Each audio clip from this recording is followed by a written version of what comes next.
Donc, je suis là juste pour présenter Florent Audois et c'est quand même une insigne honneur. Donc, je suis conservateur du patrimoine et directrice des musées à Béziers. Et donc, on va discuter ensemble de manière à vous faire comprendre un peu mieux la démarche artistique de Florent. Alors, Florent, tu es un artiste autodidacte, c'est important, et tu as démarré ta pratique il y a à peu près une dizaine d'années.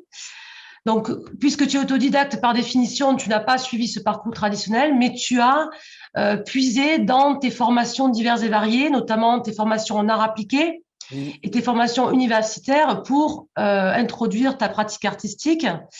Les arts appliqués t'ont donné, je dirais plutôt, ta manière de mettre en page le document qui va avoir une part importante dès le démarrage de ton travail, autour de 2010-2013. Et puis, évidemment, comment dire, les masters autour des métiers de l'art et de l'exposition t'ont plongé dans le milieu justement de la conservation du patrimoine et de tout ce métier-là qu'on connaît bien aussi tous les deux et sur lesquels on a beaucoup échangé. Donc le document pour toi est une manière de cristalliser, je dirais, la critique que tu fais d'emblée sur la société, une société où l'administratif est complètement omniprésent et un petit peu, je dirais, étouffante. En tout cas, la part du document est complètement envahissante. Et c'est d'ailleurs par là que tu commences en 2013 au Salon de Montrouge en présentant des documents. Raconte-nous un peu cette première expérience. oui, effectivement, tu parlais de la bio, c'est intéressant parce qu'il m'est revenu en tête ce formulaire Quick. J'avais postulé pour les Beaux-Arts de Montpellier avec un formulaire Quick dans le formulaire d'inscription. Ils avaient beaucoup rigolé, mais je n'avais pas été présélectionné. Mais j'ai donc eu cette expérience universitaire en Master Pro et en art contemporain, art appliqué, comme tu disais. Et n'ayant pas de pratique de beaux-arts classiques avec les médiums classiques, et étant un grand fan de la documentation de l'art conceptuel et l'art minimal, j'ai décidé de présenter un dossier à Montrouge avec des documents, avec que des formulaires, avec des documents, des dessins techniques et des petites écritures sur documents. Et là, c'était une installation qui a bien fonctionné, Top 5 Regrets of the Dying, les 5 plus grands regrets des mourants australiens, d'une Australienne qui avait été fermière, puis après qui est partie dans le développement personnel, tiens, c'est drôle. Et du coup, on avait ces regrets de mourants sur ces documents administratifs, et c'était aussi l'histoire de mon voyage au Canada, parce que c'était mon retour en France, Pôle emploi, le document canadiens, les documents de transport, et notamment la demande de carte d'identité avec les fameuses cases que je m'amusais déjà à critiquer à l'époque, MF, et comment rentrer dans les cases des choses poétiques, donc décadrer les cadres. Tout de suite, j'ai attaqué ça en fait assez rapidement. Et c'était un accrochage qui était très, très, très fragile parce que c'était des petits documents accrochés avec une agrafe. En effet, en fait, la particularité, il me semble, c'est que le document, par définition, c'est pas une œuvre d'art et se pose tout de suite la question de savoir comment l'accrocher. Mm. Est-ce qu'on met des pitons, un cadre, un cartel? Est-ce qu'on le met simplement avec des agrafes, du scratch? Et en fait, ces questions d'accrochage aussi t'ont posé la question du statut de l'œuvre très tôt. Mm. Et par définition aussi, ce qui est intéressant à Montrouge, c'est que l'accrochage de ces documents est précaire et Mm. donc sujet à vandalisme. Et c'est ce qui s'est passé d'ailleurs. Il y a eu une intervention malheureuse sur une œuvre qui a engendré donc un document sur un document. Raconte-nous ça aussi. Je me souviens que tu avais été outré de ce vandalisme. Moi, ça m'a fait rire. J'ai eu peur de ne pas avoir le document source, qui est un document de Toronto.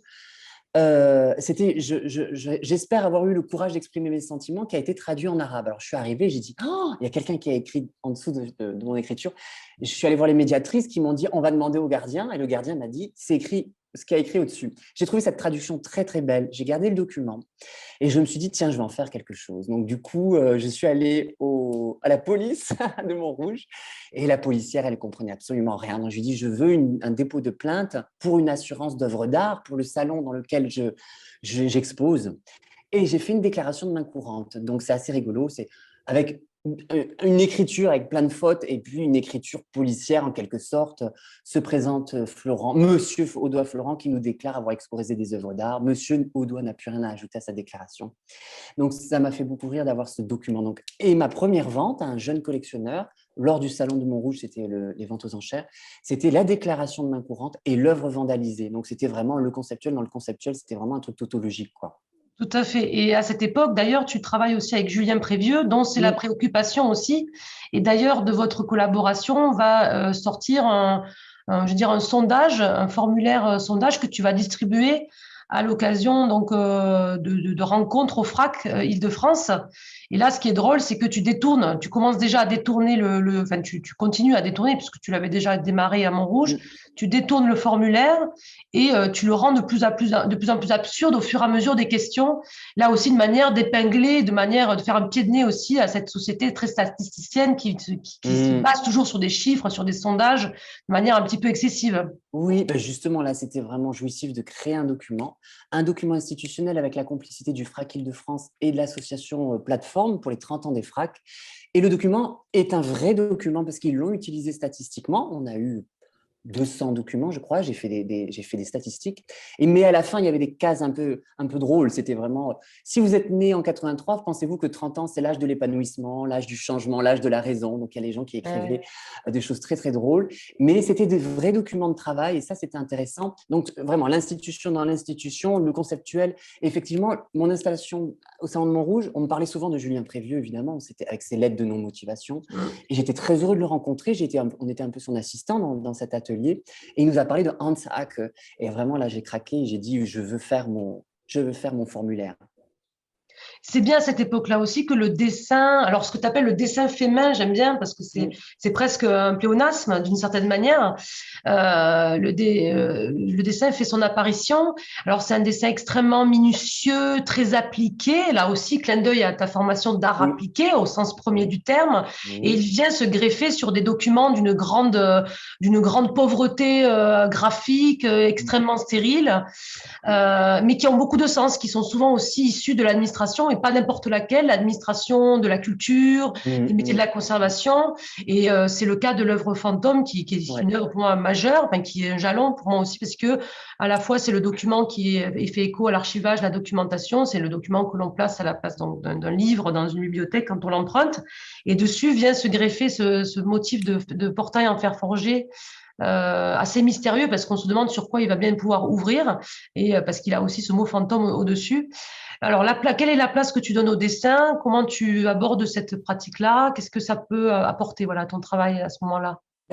Pour contrer la rigidité administrative et de ces formulaires dits de papier machine selon mon encadreuse, je voulais vraiment avoir un dessin fait main très précieux, très précis, avec beaucoup de motifs de Renaissance. Là, c'est des dessins de motifs de ferronnerie fin 19, fin 19e pour l'Expo universelle de 1878, je crois. Mm. Et c'est des documents que j'ai récupérés parce que j'avais rencontré Catherine Grenier, que c'était son dernier accrochage, Modernité plurielle, première rotation. J'ai découvert ce document dans les poubelles, j'ai découvert des documents dans le CNAP aussi, dans les poubelles.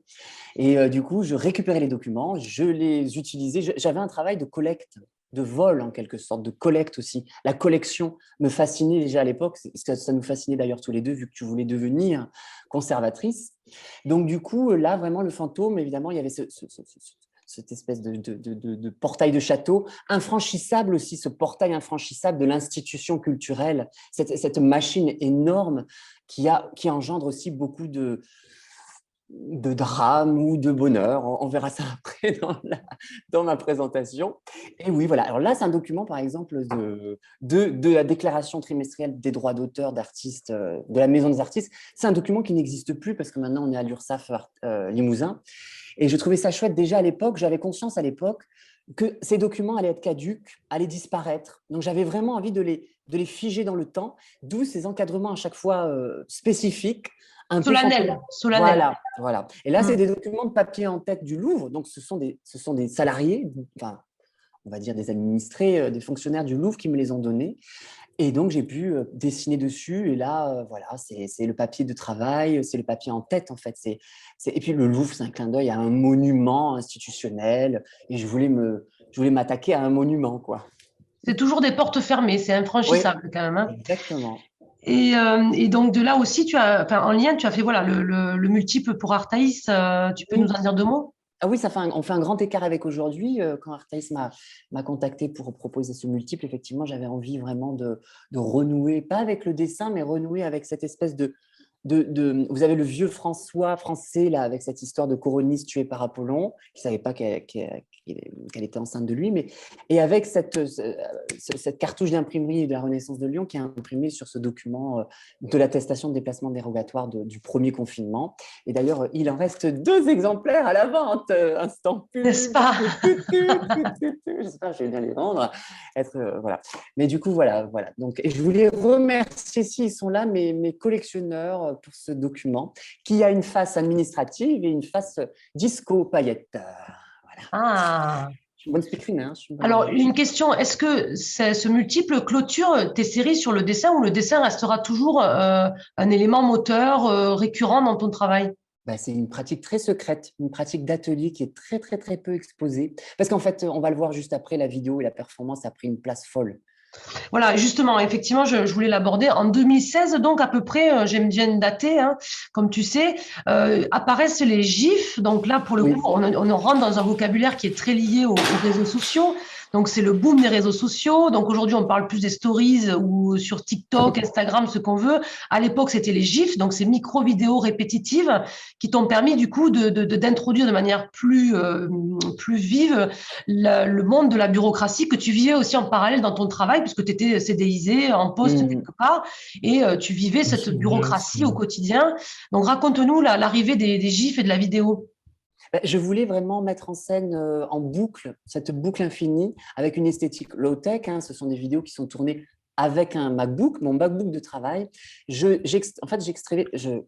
voulais cataloguer les gestes de travail, ceux que j'exécutais moi-même, qui me rendaient aussi un peu pas très bien. J'étais vraiment pas très bien d'être toute la journée face à un ordinateur. Et j'incarne ce personnage, ce premier personnage qui se met en boucle, qui fait des gestes. Donc du coup, voilà, là on est vraiment encore une fois dans cet archivage, ce catalogage. Là est apparue la question du mouvement grâce à des rencontres avec des chorégraphes, des danseurs et des laboratoires physiques, des workshops au CND. La question du corps est arrivée de plus en plus. Donc du coup, voilà, c'est pour ça qu'il y avait cette boucle infinie et je voulais un travail percutant visuellement pour le diffuser en GIF sur Facebook. Il n'y avait pas encore Instagram à l'époque. Et c'était la mode des GIFs, tu as tout à fait raison de le dire. Et donc, du coup, je voulais vraiment, comment on appelle ça, ces boucles infinies, insupportables. Boucle infinie. Voilà.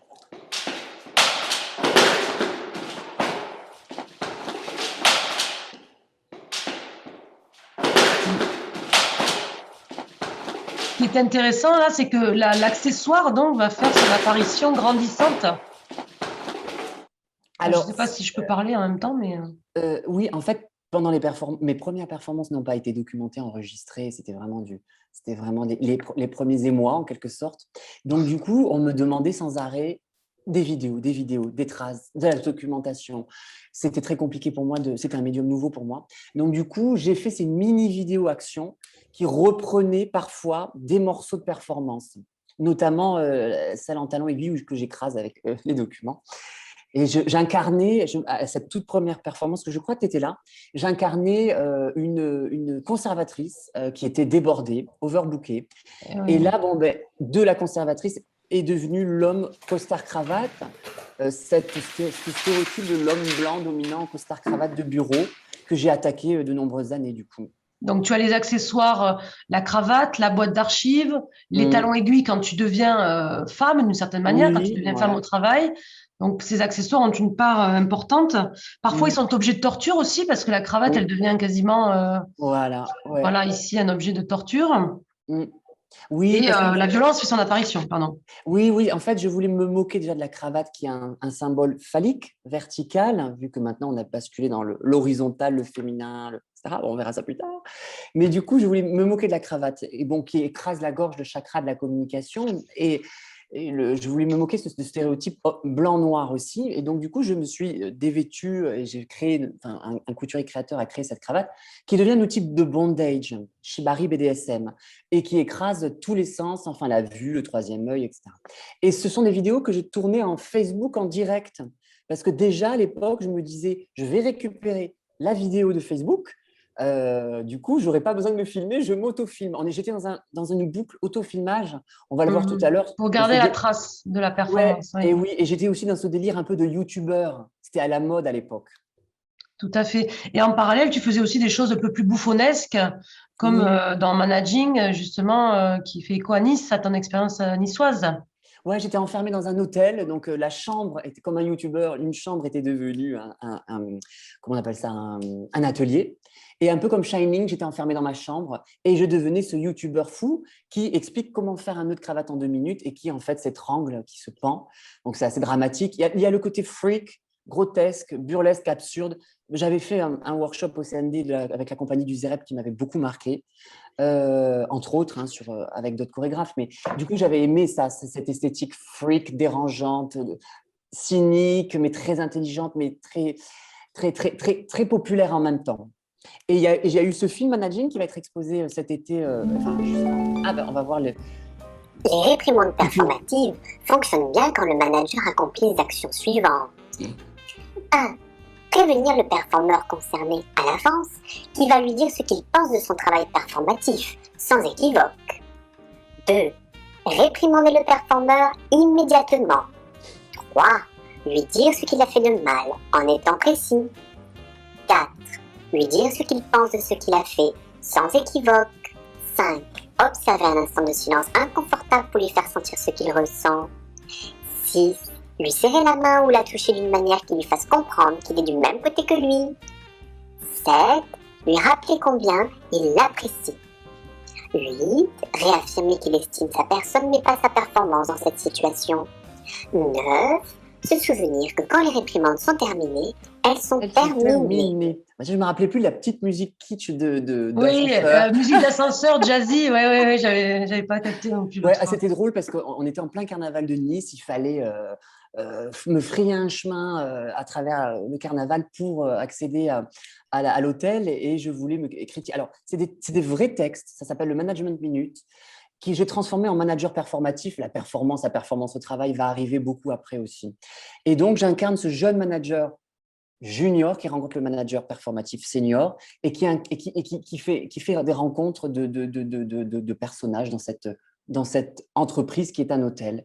Ça a été un chouette moment. Et du coup, indissociablement des vidéos, on l'aura compris, il y a tout ton travail de performance.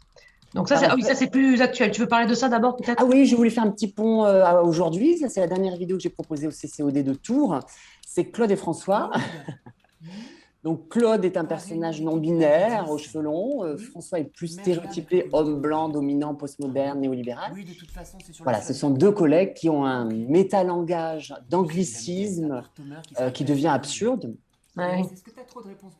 Il y a des personnes qui comprennent. Pour moi, c'est vraiment, je comprends rien à ce que je dis, vraiment. Ouais, j'ai bien eu le mail là, je suis un peu short. Bon, je te laisse me dropper une invitation pending sur le slot d'après. C'est drôle ça, j'adore, j'avais pas vu. Oui. Ah, j'adore. Du focus group, ils ont pu flaguer les insights importants. Je suis désolé, le son. Pour extraire les inputs nécessaires au challenge. C'est génial. Ça, je l'avais pas vu celui-là. Ah oui, c'est tout nouveau. C'est sorti pour la fête du travail. Ce qui est très drôle, c'est qu'une amie de Toronto, que j'avais rencontrée il y a 10 ans, me dit « Mais c'est comme ça que vous parlez en France ?» C'est drôle. Bah, tu sais, il y en a certains, c'est comme ça. Ah oui, mais oui, il y en a, oui. Il y en a qui comprennent, mais moi, je ne comprenais absolument pas. C'est un texte que j'ai écrit, on va le voir plus tard, en résidence de recherche en entreprise. De toute façon, le président a décidé de se focuser sur le keynote business, donc non. Et oui, on n'entend pas trop, mais du coup, on poursuit.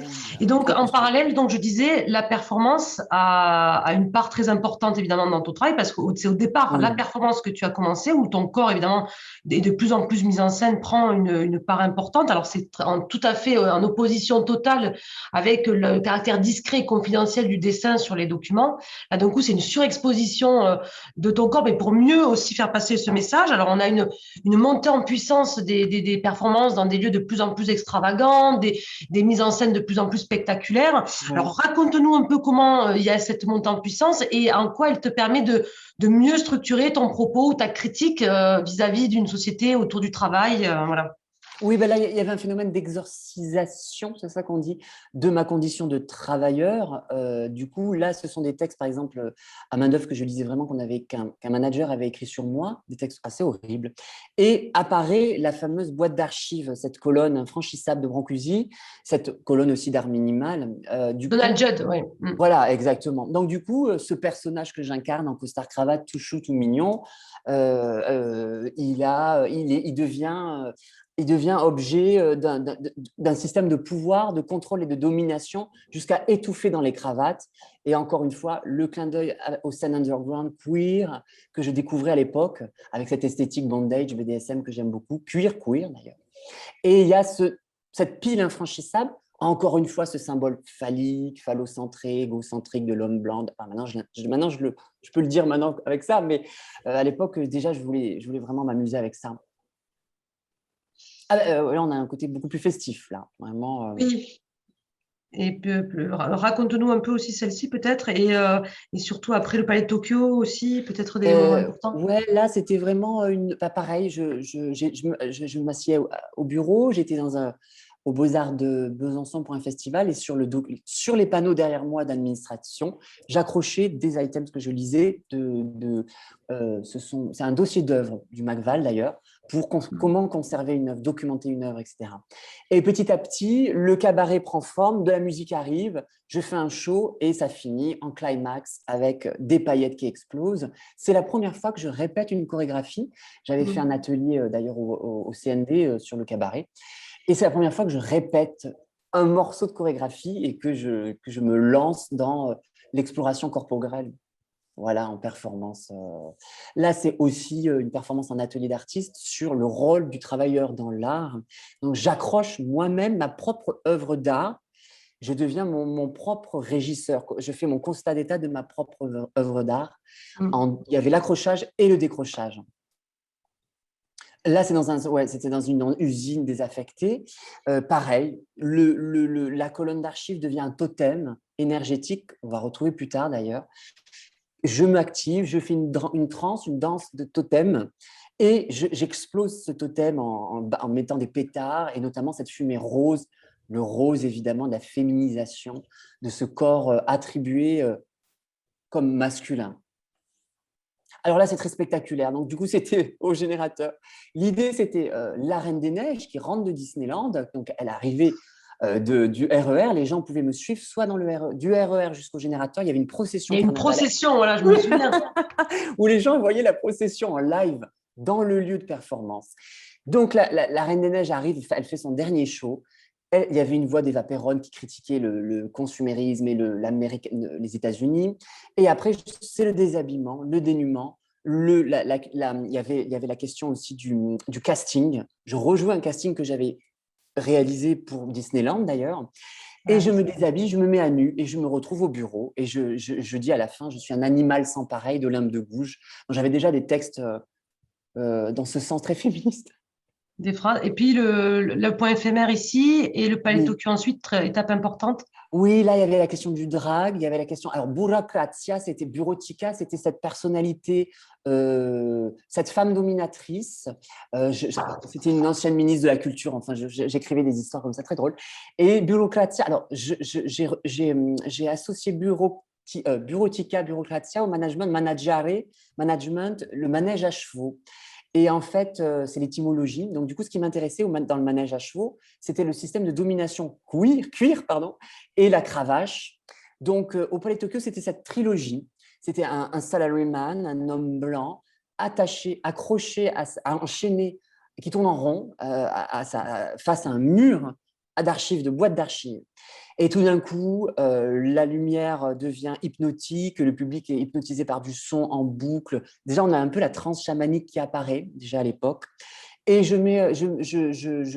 j'utilise mon co-performeur, je le mets en transe, je le chevauche. Alors, c'est très drôle. Cette performance était adorée des enfants. C'était quand même un dimanche à 15h.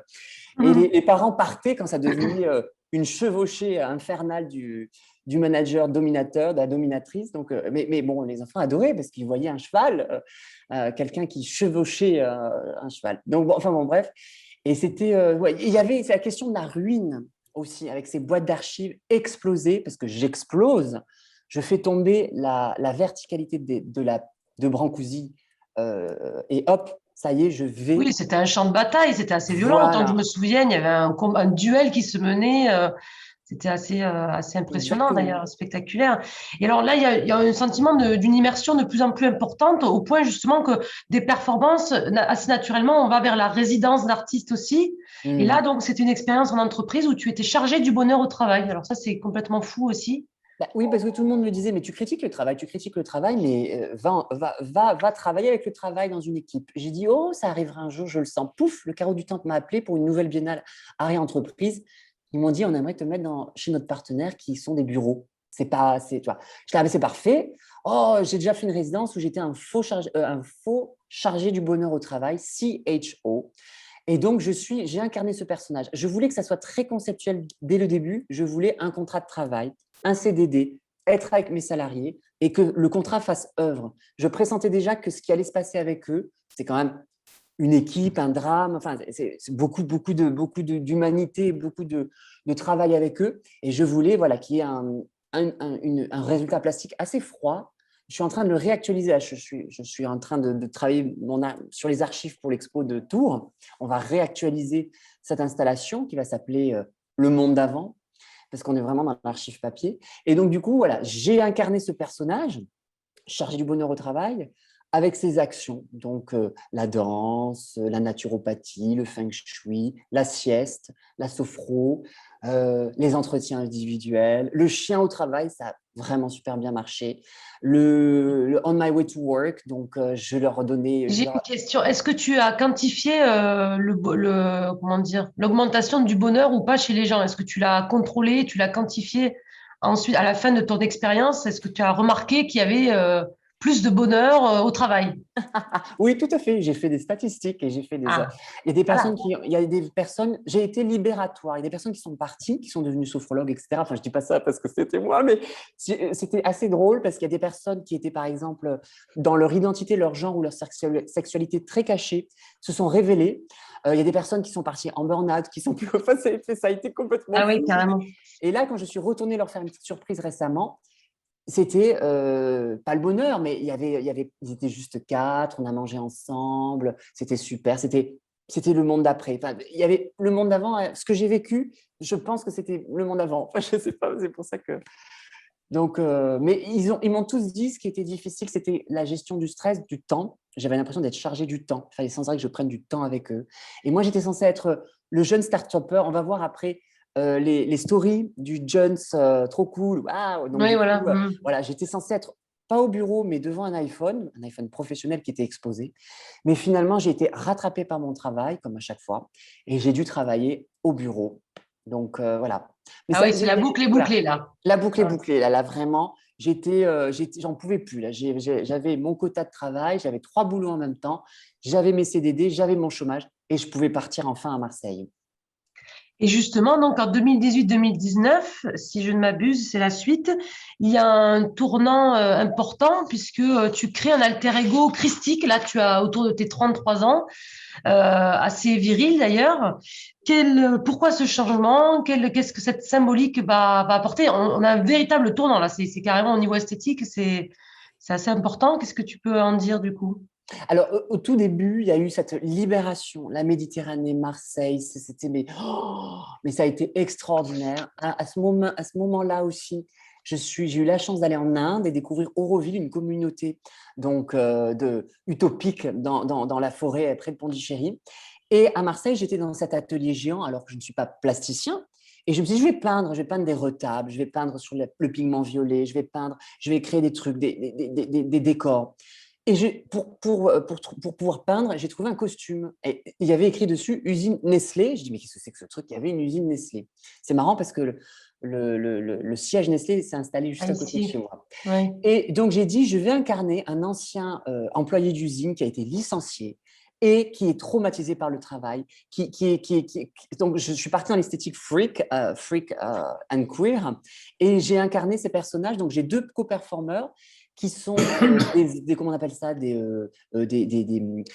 gens masqués, des gens traumatisés, des personnels soignants d'hôpital psychiatrique. Et moi, j'étais ce personnage christian qui allait devenir déjà une déesse, une divinité. Alors là, j'étais vraiment dans le trap sur Isadora Duncan. Mais on peut voir, par exemple, on peut voir la vidéo. Là, voilà, ça, c'est le corps traumatisé, le rapport au chorégraphique, comment un geste, c'est un peu la critique du geste du travail aussi. Donc, comment le corps est complètement traumatisé. Et alors là, se pose la question aussi de mon visage et de mes cheveux qui poussent. Parce qu'on me disait, mais qu'est-ce que tu fais? Tu étais Jésus, tu deviens une femme. Tout le monde était un peu commençait à me demander qu'est-ce qui se passait personnellement aussi. Moi, toutes mes lectures et mes références allaient dans ce sens aussi.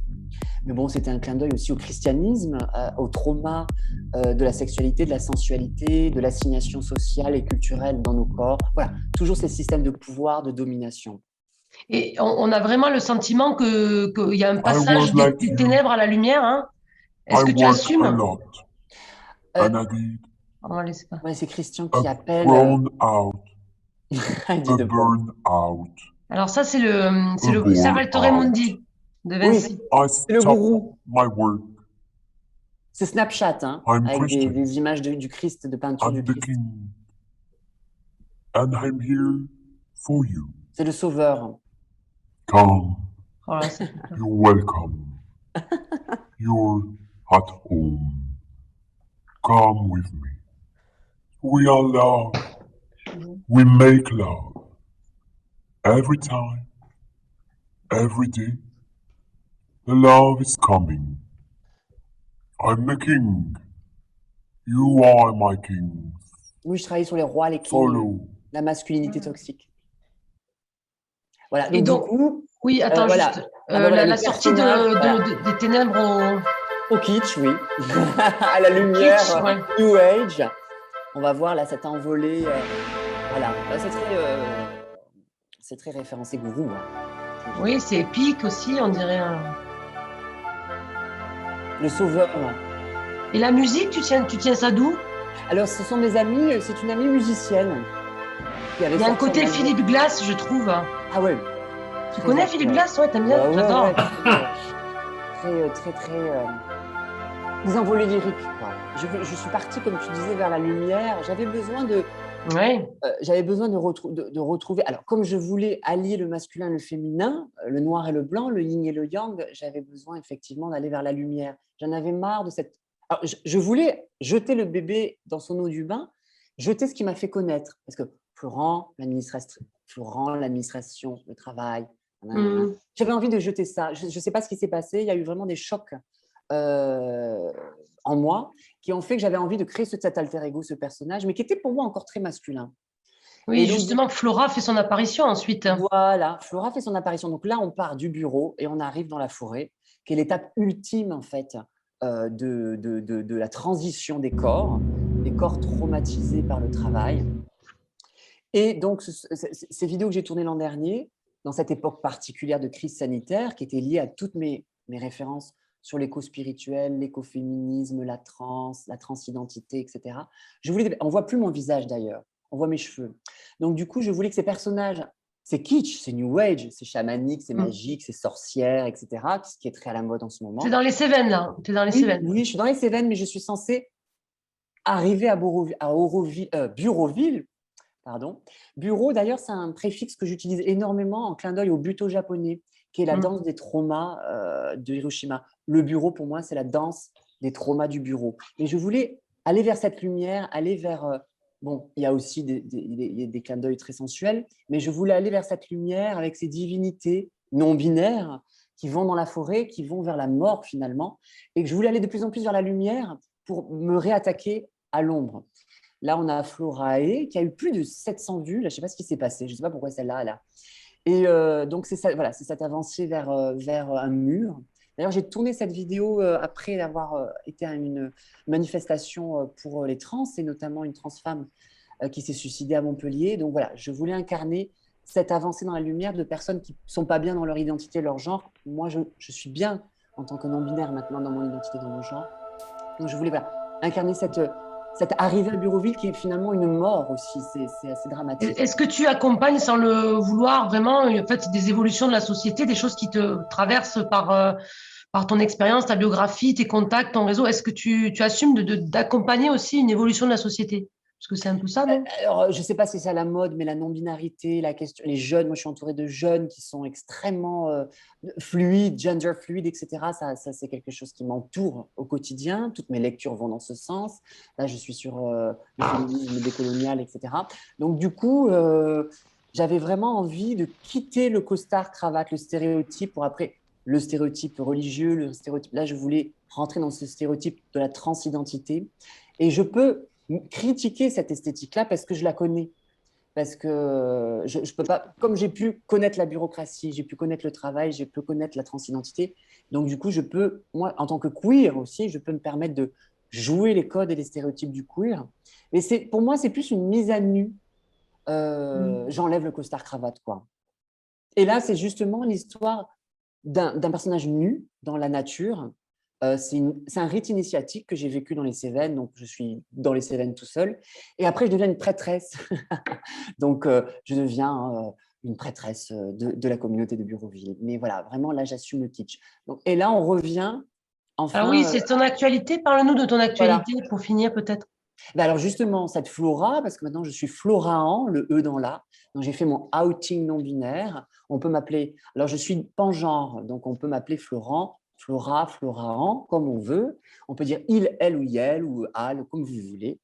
C'est à vous, enfin, vous m'appelez comme vous voulez. C'est marrant de voir que finalement, quand on n'impose pas, vous m'appelez comme ça, les personnes ont du plaisir à m'appeler Flora, Florahan, Floro, Flo.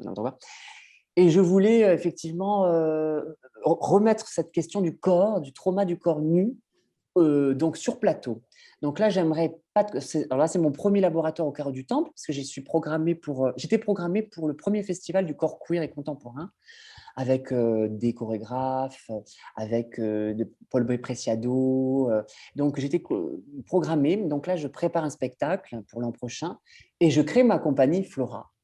Donc, c'est un corps qui est au plateau, un corps fantomatique, un corps qui s'assoit, qui travaille, qui se met en branle, qui se met en transe. Il y aura tout un système de son parce que je suis en train de composer. Ça, c'est la nouveauté aussi. Donc, je suis en train de travailler avec la DRAC. Là, j'ai tous les AIC, AIA, acquisition de matériel pour faire toutes mes recherches, mes formations sur le son, obtenir des sons de spectacle aussi, de scène, mais aussi la sonothérapie, le traitement du son. Le traitement, pas que du corps et du visuel, mais aussi du son pour le spectateur, le regardeur. Sortir du visuel aussi, c'est important, même si je travaille beaucoup dans l'image. C'est une vidéo de travail.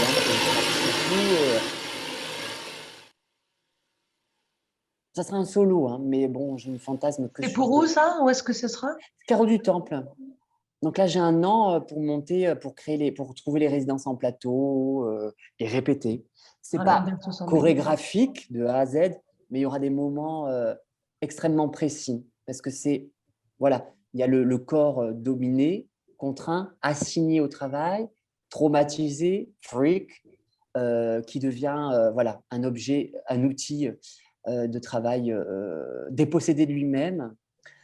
Et après, la réparation de ce corps à travers la libération festive, voguing ou énergétique. Je suis en train de travailler ça. Je fais plusieurs propositions en ce moment. Et voilà, on va voir. Mais c'est intéressant de voir un corps au plateau. Mais je ne rêve que… Moi, mon rêve ultime, c'est la mise en scène d'opéra. C'est le truc. Et Flo, il y a une dame qui dit à juste titre que ton travail ressemble elle lui fait penser à celui de Alberto Sorbelli. Tu vois ce qu'il fait, lui? Ah oui, il était beaucoup générateur. Oui. Oui, je l'avais vu aussi, mais là pour le coup. Mais du coup, t'as pas regardé de ce côté-là pour t'inspirer. Là, c'est trop queer. C'est une étiquette trop queer. J'essaie d'enlever l'étiquette. Je crée des stéréotypes, je me moque de moi-même et après, je les décadre. Je crée des cadres que je décadre. Je peux me moquer de moi-même, je peux m'amuser de moi-même. Ça, c'est vraiment un truc que j'avais dit à mes salariés quand j'étais chargée du bonheur. Je ne me moquerai pas de vous, moi, je peux me moquer de moi. Donc, j'ai pas envie de représenter une communauté. non-binaire, trans, queer, gay, je sais pas quoi, travail. À chaque fois, j'essaie de déconstruire ce que je construis parce que ça serait pas en accord avec mes valeurs profondes qui sont la plasticité cérébrale, physique. Je suis un corps plastique au service de l'art, de l'image, du visuel. Et là, j'aimerais travailler sur le son. Donc, je travaille effectivement sur les podcasts, sur des interviews. Je vais aller découvrir ces communautés. Je vais créer un paysage sonore de communauté, de cette fausse communauté Bureauville. Il y aura aussi le voyage avec les camionneurs en autostop au micro jusqu'à cette communauté. Donc, on va voir comment les gens vont réagir. Je vais leur expliquer que Bureauville, c'est une communauté nouvelle, sans travail, sans hiérarchie, sans genre, où tout le monde est dans l'amour et que c'est… En fait, c'est apolitique, c'est contre la société postmoderne et néolibérale. Donc, du coup, on part effectivement dans cette question de il n'existe plus de genre, il n'existe plus de travail. Mais je ne sais pas si je vais atteindre finalement ce projet-là, parce que ça doit rester un projet drôle, utopique et critique. Et si je l'atteins, je pense que mon travail sera terminé. Donc, c'est pour ça que là, je retourne. Alors, le CCOD de Tours m'a rappelé pour me replonger. Donc là, je vous disais tout à l'heure, c'est archiviste, donc dans des installations et des vidéos. Donc là, je suis retournée dans mon travail et je peux réexplorer ce côté très noir. Je suis en train de travailler avec des DJ et des chorégraphes et des danseurs sur une esthétique beaucoup plus dark, avec des paysages sonores de trance en clin d'œil aux trans chamaniques, mais aussi aux trans de clubbing et de drogue. Donc, du coup, il va y avoir des sons qui vont faire vibrer, j'espère mettre en transe le public. J'aimerais que le public sorte du visuel aussi, même si je critique et que j'adore le visuel et les arts visuels, mais j'ai vraiment envie d'aller dans le corps aussi. Donc, il y aura une performance à la Galerie Bertrand Grimont début juin. J'ai un séminaire sur le chamanisme, le queer, le woofing, l'éco-spiritualité aussi dans les Pyrénées. J'ai une performance de théâtre physique à Lyon, pareil, sur du son très, très, très fort et des corps brisés. Ça va être, je suis en train de monter ça. Des tournages aussi, plein de tournages en ce moment. Donc là, j'ai été contactée sur la question justement de la transidentité. Donc sur Arte, ça va passer, je vais danser. On va voir comment ça va se passer. Et des festivals queer me contactent encore, bien sûr. Il y aura In and Out de Nice, qui est un festival de cinéma, mais du coup qui va s'ouvrir à la performance et à la danse. Donc voilà, de très, très jolis projets. Et ce qui est bien, c'est qu'on m'appelle à la fois pour le travail, le queer, la transidentité. Tout est en train de se mettre en place. Là. Je sens vraiment que là, je suis en année impératrice, d'ailleurs, en arcane majeure, et je suis carte de naissance d'impératrice. Donc, du coup, voilà. C'est mon année où je suis… les astres sont normalement… Bon, voilà. On verra. Merci, Florent. Merci pour tout. Merci, Céline. Merci beaucoup pour ton… Merci beaucoup, Florence. C'était formidable. Merci, Céline, d'avoir assuré ce bel entretien. Florence, j'aime beaucoup ton regard qui est critique sur notre société, mais toujours teinté d'humour et parfois même jusqu'à un regard très corrosif.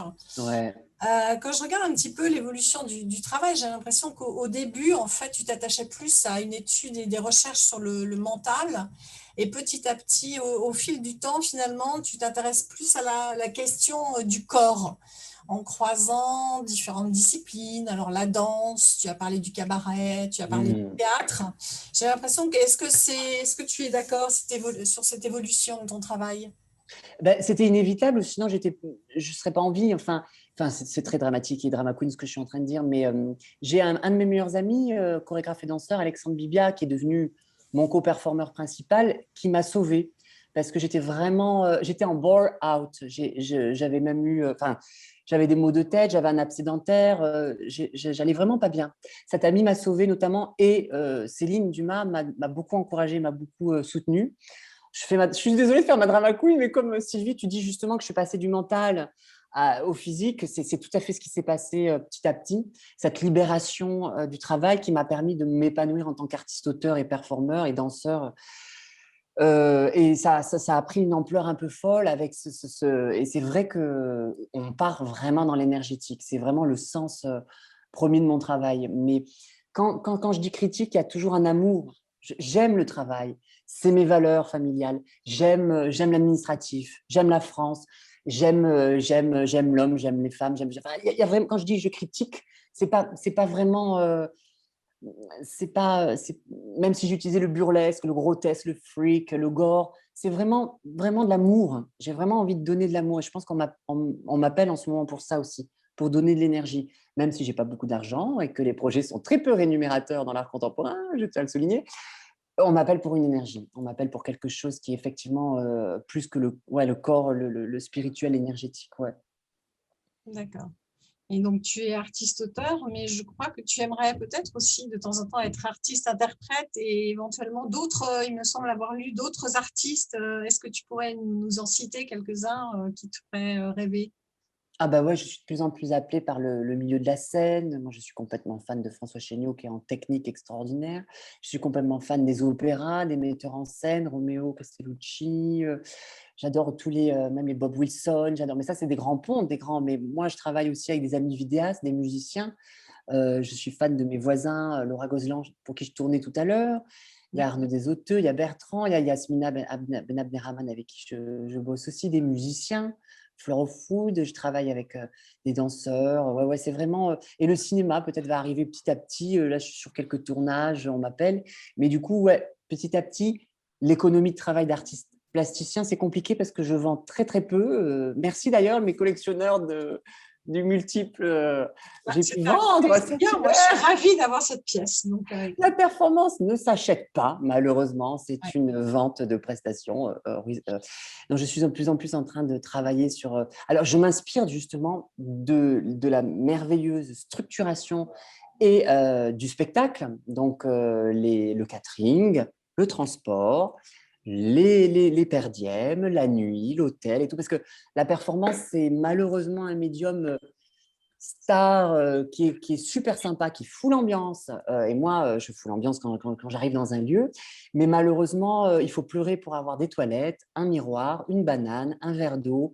On est très peu payé. Donc, la performance, c'est un médium que j'aime plus que tout. Je vais en faire encore pas mal. Mais mon rêve ultime, c'est le spectacle dans le sens où le plateau, où vraiment, c'est extrêmement structuré. Les budgets sont clairs. On vend des budgets, on vend un spectacle, on vend un coup plateau. Donc, je suis en train de travailler ça grâce à ma compagnie Flora,